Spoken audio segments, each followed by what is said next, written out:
Leg warmers, acid wash jeans, new Coke, the 80s gave us a lot of new creations. But there were also some incredibly groundbreaking innovations that you may not realize come from this decade. This included advanced medical breakthroughs, astounding new technology, drastic changes to how we fought crime, and inventions that made our lives much easier and more entertaining. And they all came from the 80s. I'm Jamie Logie, and this is Everything 80s, a podcast that looks back on a decade that forever changed the way we dressed, consumed, and connected. And on today's journey, I take you back to an era of mind-blowing innovations. This is 10 inventions you probably didn't know came from the 80s.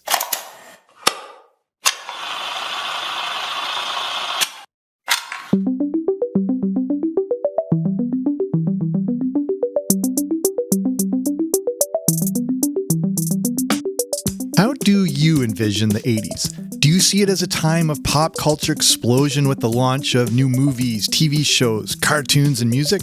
Do you view it aesthetically, including changes to the way we dressed? Or do you see it as a time of economic prosperity and the rise of Wall Street and yuppie culture? Or when you think of the 80s, do all the incredible innovations come to mind? We were now in an era where technology was starting to catch up with our dreaming. Things that seemed impossible just a few decades prior could now become a reality.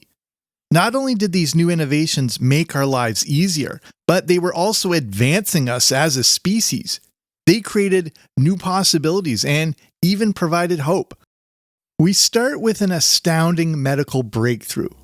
Work on a total artificial heart, or TAH, goes all the way back to the 1940s, but the first use of an artificial heart took place on December 2nd, 1982. The artificial heart was created by a man named Dr. Robert Jarvik, who created it at the University of Utah. But this was still a team effort, and it was Dr. Willem Kolff that was important in the process. Kolff led the team, that included Jarvik, that was working on the artificial heart. The idea with the artificial heart was that it would just be a temporary fix while people waited for a real heart transplant. The artificial heart would be dubbed the Jarvik 7. The name would eventually be changed to the CardioWest Total Artificial Heart. The first person to receive an artificial heart was Barney Clark from Seattle. Clark was a dentist who actually volunteered to try out this new experimental surgery. The first surgery was a success, and the Jarvik 7 would now be used far and wide as the temporary placeholder for those waiting for a real heart. Today, a person can live for months and even years with an artificial heart while they wait for a transplant. Next is the invention that changed the way we consume music. Ladies and gentlemen, rock and roll.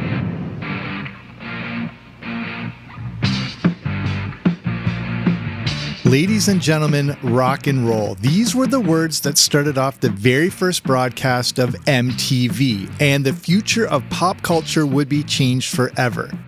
MTV debuted on August 1st, 1981, and the very first music video played was Video Killed the Radio Star by the Buggles. Music and pop culture were now forever changed. For the first time, bands and artists really had to think about the way they presented themselves visually. Before MTV, you just had to worry about tours and album sales. But now, there was this whole new visual medium. This was tough for some artists who were not exactly, shall we say, visually appealing. But what this new format did work for were British artists, and it created a second British invasion. Artists in the UK had been presenting themselves on video for years thanks to shows like Top of the Pops. They knew the importance of appearance and production values to display their music. The bands and artists of the 80s from the UK grew up watching shows like Top of the Pops, so when MTV launched, they were ready.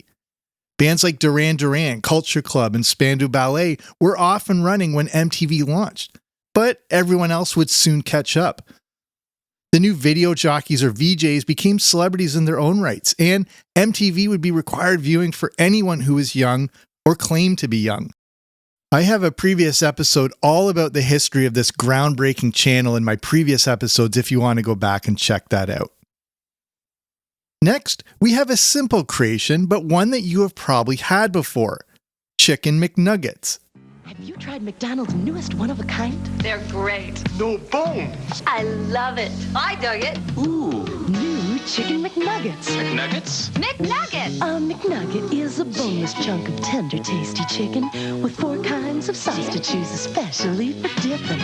Barbecue, hot mustard, sweet and sour. Honey, too. 'Cause you deserve a break today with chicken cooked McDonald's way. Chicken McNuggets. McNuggets! Only at McDonald's. Yeah.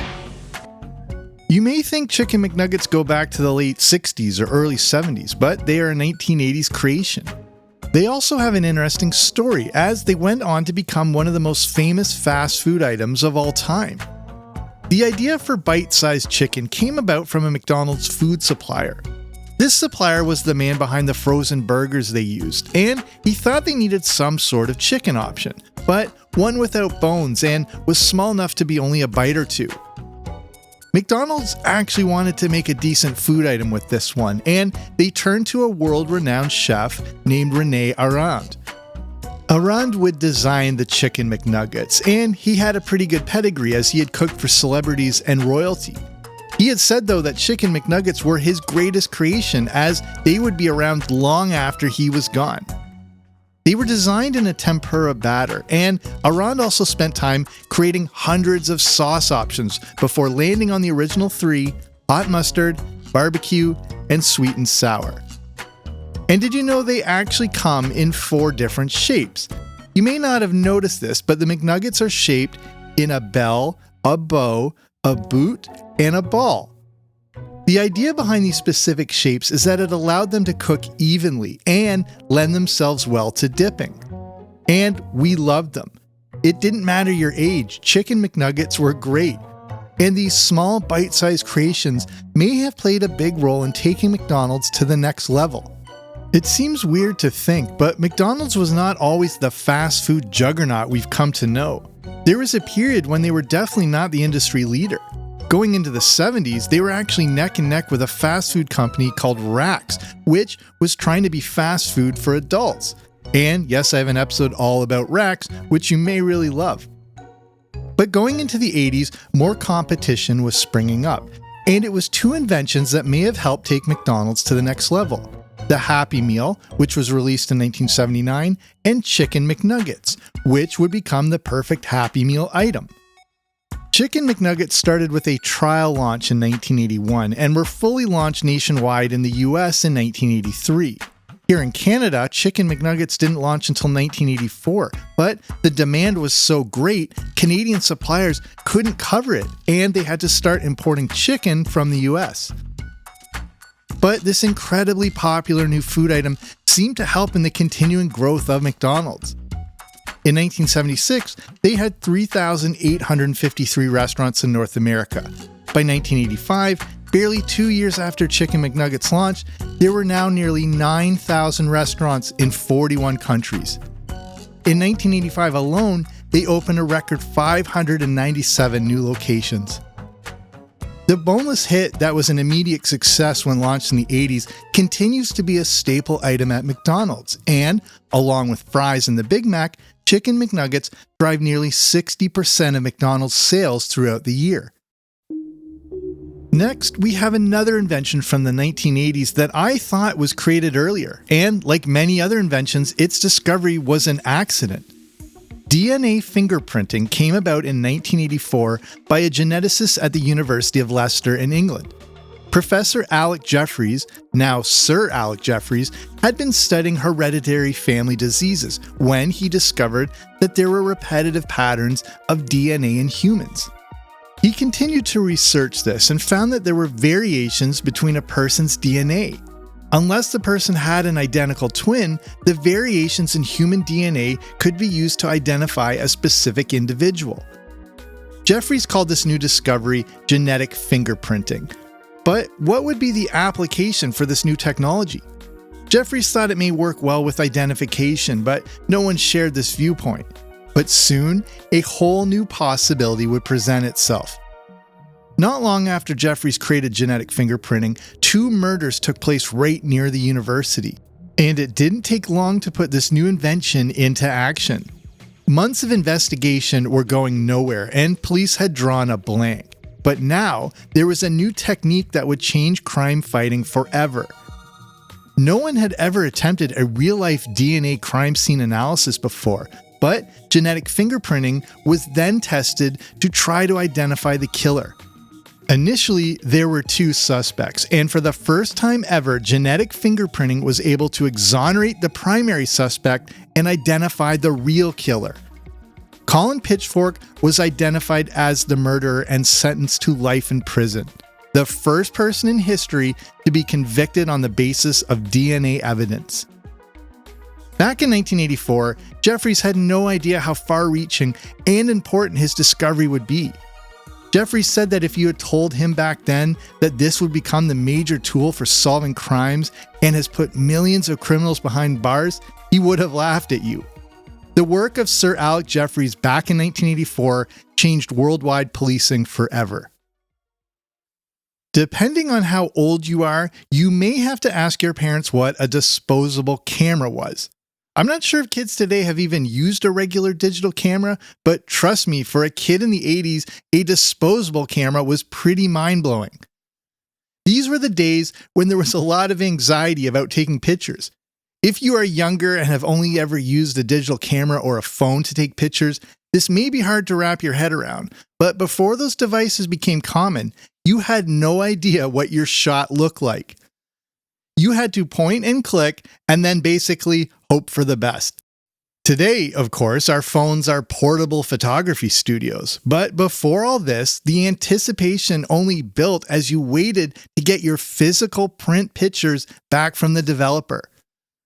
The disposable camera came out a bit later than I realized. It was around 1987. Photography leader Kodak introduced a 24-shot disposable camera called the Fling. No one realized that there was a huge market for this, and after Kodak paved the way, many other companies jumped on board. This is similar to how Kodak actually invented the digital camera, ultimately leading to their own downfall. The Fling cost $6.95 when it was first released, and converted for today, that's around $16. Not too bad, honestly. If a unique product like this was released today, I could see it selling for a lot more. The incredible success of the disposable camera caused Kodak sales to rise from $3 million in 1988 to $21.5 million in 1992. And it didn't take long for others to throw their hat in the ring, as very quickly a battle emerged between Kodak and Fuji. The two companies would go head-to-head in the golden age of disposable cameras. Fuji had apparently been planning to release a disposable camera before Kodak, and they introduced one in Japan in 1986. They planned to release it in North America in early '87, but Kodak beat them to the punch, announcing they were releasing a disposable camera before Fuji got the chance. Fuji had the quick snap, and Kodak had the fling. Then, Fuji introduced the quick snap with a flash. Industry analysts thought no one would want a camera you throw away, but it turns out we did. In 1989, Kodak upped the ante and introduced the Weekend, a waterproof camera that could take underwater photos as deep as 12 feet. The battle between Kodak and Fuji over disposable cameras alerted other companies that disposable cameras were here to stay. At first, in 1987, just 3.3% of American households had used disposable cameras. 5 years later, that number rose to 20%. By the end of the 80s, they were everywhere. Sales of disposable cameras hit the 3 million number mark in 1988, and then they tripled to 9 million going into 1990. The disposable camera was a truly innovative idea. They had a low barrier of entry as you didn't have to be a camera expert. They could be used by anyone, and they were also cheap enough that they could be considered an impulse buy. Coming up next, an electronics invention that took a beloved home console, shrunk it down, and allowed us to take it on the go. Everything 80s will return after these messages. Now we have the invention that changed the world of video games forever.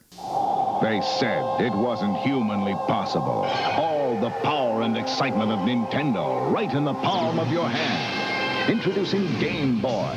It's portable, it's in stereo, and its games are interchangeable. Game Boy comes complete with batteries and the outrageous new game Tetris. And for head-to-head competition, use Video Link and blow your opponent away. Game Boy, only from Nintendo. Now you're playing with power, portable power. Created in 1989, it's hard to distinguish if the Game Boy is a toy or a video game. Ultimately, it's probably a bit of both.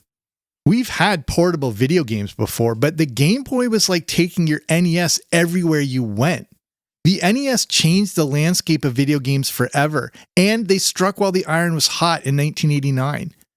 Even though it was black and white, we didn't seem to mind. The big feature that came with it was the familiar Nintendo control pad built right into the Game Boy. There was no learning curve to this device. It was like you just picked up where you left off with an NES. It was instantly familiar. One big thing that helped launch the Game Boy into the stratosphere was the inclusion of the incredibly successful and addictive Tetris. This drove that early success of this new handheld console.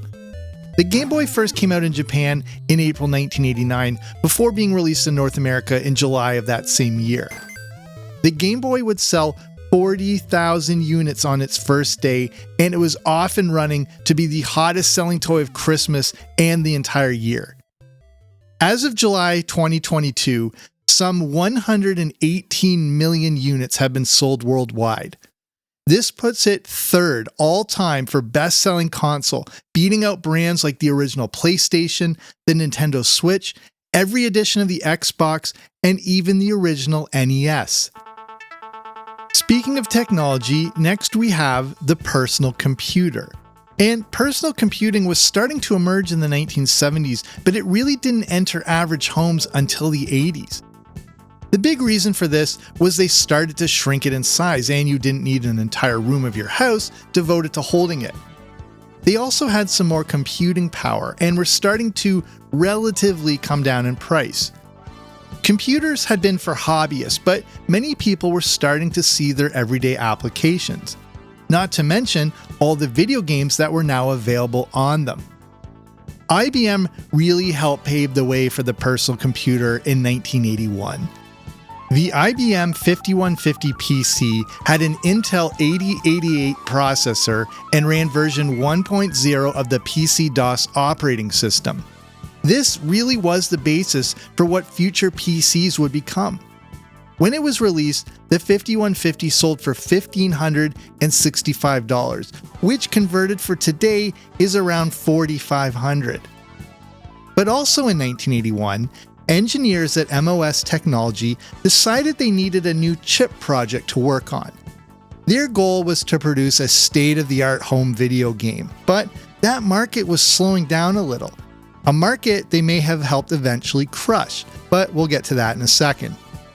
Instead of risking things with video games, the engineers were tasked with creating a 64 kilobyte home computer. This would become the iconic Commodore 64. The Commodore 64 was a legitimate game changer when it was released in August 1982.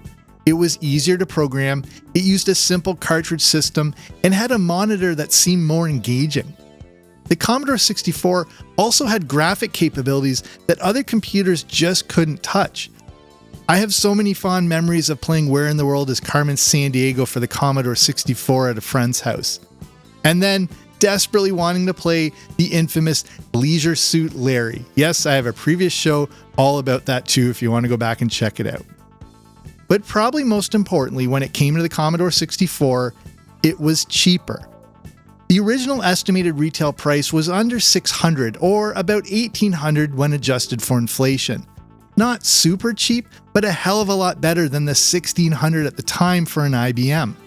The Commodore 64 was the first computer company to make $1 billion in sales, and it's considered the world's all-time best-selling computer. It has even appeared in the Guinness Book of World Records as selling 30 million units. Insiders say this may be more in the 17 to 20 million unit mark, but either way, in large part because of the Commodore 64, the home computer had truly arrived. And I mentioned how the PC was also seen as taking a big bite out of the home video game market. I've covered this more in depth in my episodes about Nintendo and Atari if you want to go back and listen to those, but going into the early 80s, Atari ruled the roost. But now, the home PC is catching on. One of the big appeals is you not only had a home computer that could perform many functions, but they also played video games. For many people, it just made sense to buy the machine that could do it all, especially the Commodore 64. The video game market crashed in 1983, and although there are many factors involved with this crash, the emergence of the home computer is seen as one of them. And then, everything would change again in 1984. 7 years prior, Apple released the Apple II. It was a huge hit, but the company would cause a seismic shift in 1984 with the release of the iconic Macintosh. The Macintosh, or Mac, brought Apple again to the forefront, but it was the way they presented it that caused much of the seismic shift, as Apple would also forever change advertising and the Super Bowl with one of the most groundbreaking commercials in history. Today we celebrate the first glorious anniversary of the Information Purification Directives. We have created, for the first time in all history, a garden of pure ideology, where each worker may bloom, secure from the pests, obeying contradictory thoughts. Our unification of thoughts is more powerful a weapon than any fleet or army on earth. We are one people. One will, one resolve, one cause. Our enemies shall talk themselves to death, and we will bury them with their own confusion. We shall prevail. On January 24th, Apple Computer will introduce Macintosh. And you'll see why 1984 won't be like 1984. Next, we have the invention that combined technology, pop culture, and personalization. The Walkman was such a unique creation because it created another of those pop culture seismic shifts. This was more than just a consumer good. For the first time, people could take their personal music on the go. The listening experience just became much more personal.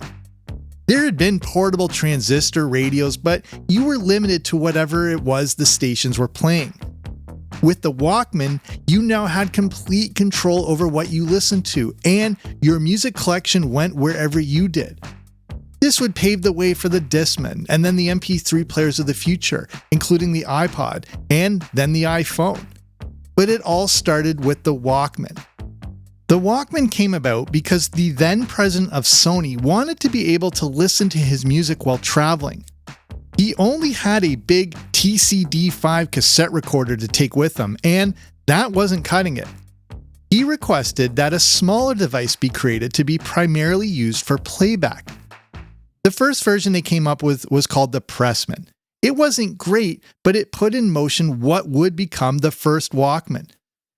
It wasn't called the Walkman just yet, but was classified as the TPS-L2. In June 1980, the TPS-L2 was going to be launched in America, but it needed a new name. They went back to that original Pressman idea, but swapped in the verb walk as a way to describe what it was for. An effective marketing campaign touted the new device for its individual benefits, and when it was launched, Sony hoped to sell around 5,000 units a month. They sold 50,000 in its first 2 months. The Walkman was an incredibly unique device in that it was marketing to the masses, but was essentially a personalized device. Your music tastes were unique to you, and the Walkman delivered your music in any setting you were in. The Walkman is also seen as playing a big part in the fitness craze of the 1980s, as now more people were motivated to take up walking or jogging knowing their music could go with them. I also have a full episode all about the history of this iconic device if you want to go back and check that out in my previous episodes. The name Dynatac 8000X might not mean anything to you, but you've probably seen this before. This is considered the first true commercial mobile phone. When we think of the 1980s, we picture those giant Zach Morris or Gordon Gekko cell phones that look like they needed a car battery to power them. This was the Motorola Dynatac 8000X. It's the poster child for the earliest mobile phones. And it was a giant brick and became the most famous of the early handsets. When it came out in 1983, the 8000X cost an eye-watering $4,000. Converted for today, that's over 12 grand. Yikes. The concept of a mobile phone seemed like a gimmick and only for the rich, but the Dynatac was really amazing technology. We already had car phones, but with these new mobile phones, you could actually make and receive calls in public without being attached to anything. Design for the cell phone goes all the way back to the early 70s when Motorola began working on a prototype that was created in just 3 months, but it wasn't close to ready. 10 years and $100 million investment later, it was finally released to the public in September 1983. Those who think getting a car phone is not for them, whatever the reason, haven't kept up with the booming industry of cellular radio telephones. Scenes like this are becoming commonplace in U.S. cities where cellular is available today. This revolution in communications could make it possible for more and more people to have a phone in their car, or even one that travels with you. Like this unique cellular portable made by Motorola, which weighs only 30 ounces. So why a 10-year gap and a $100 million investment? Well, there was no cellular network to speak of, and the cellular infrastructure needed to be created. If you've ever complained about your battery life on your phone like I do every day, you may find comfort in the fact the Dynatac 8000X had a battery life of only 35 minutes, and it took 10 hours to charge. But the portability of the mobile phone meant freedom. And in a decade that seemed more go, go, go than ever, the idea of the mobile communication was definitely intriguing, especially in the fast-paced world of business and Wall Street. With the Dynatac 8000X, we were getting into futuristic inventions that people decades prior could only dream about. The first mobile phones were, of course, not accessible to everyone, but they set the stage in creating a revolution that now, for better or for worse, is central to our modern existence. It would still be a long time until mobile phones became a standard item in our lives, and you may be listening to this episode on one right now, but the 8000X was the OG to all of them. And lastly, if the space shuttle was released today, it would still seem groundbreaking and like something from the future. A plane that you could fly in space was something from science fiction, but it happened in the 1980s. The space shuttle doesn't just go back to the 80s, but the early part of the decade. The first space shuttle launched on April 12, 1981, when the Columbia made its maiden voyage. This was also 20 years to the day when Yuri Gagarin became the first human in space. John Young and Bob Crippen would be the first people to fly the space shuttle, which has its roots going all the way back to the late 1960s. The space shuttle needed to be a solution to a problem.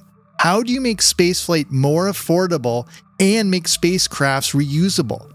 The first shuttle, the Enterprise, was constructed back in 1976, but didn't have any orbital capabilities. It would just be used for approach and landing tests, and work would continue on a true craft that could fly in space. The STS-1, or Space Transportation System-1, better known as the Columbia, was completed and then launched for the very first time in April 1982 when it orbited the Earth 37 times, returning on April 14th. The space shuttle was 122 feet long, or 37 meters, with a 78-foot wingspan. When launched, 2 solid rocket boosters would drop off into the ocean to be reused later. Then, the external tank, which the shuttle rode on, provided fuel before it, too, dropped off into the ocean, leaving the shuttle on its own. The amazing thing about the space shuttle was not only could it be used in space, but it could also fly back, land, and be used again. The world's first reusable spacecraft had been created. This was again more science fiction stuff that was happening in our world. With the space shuttle, it felt like we were one step closer to the Jetsons. But the space shuttle was more than a space plane. This was a functioning laboratory that would be used while in orbit. Astronauts, scientists, and researchers could now conduct experiments while orbiting the Earth.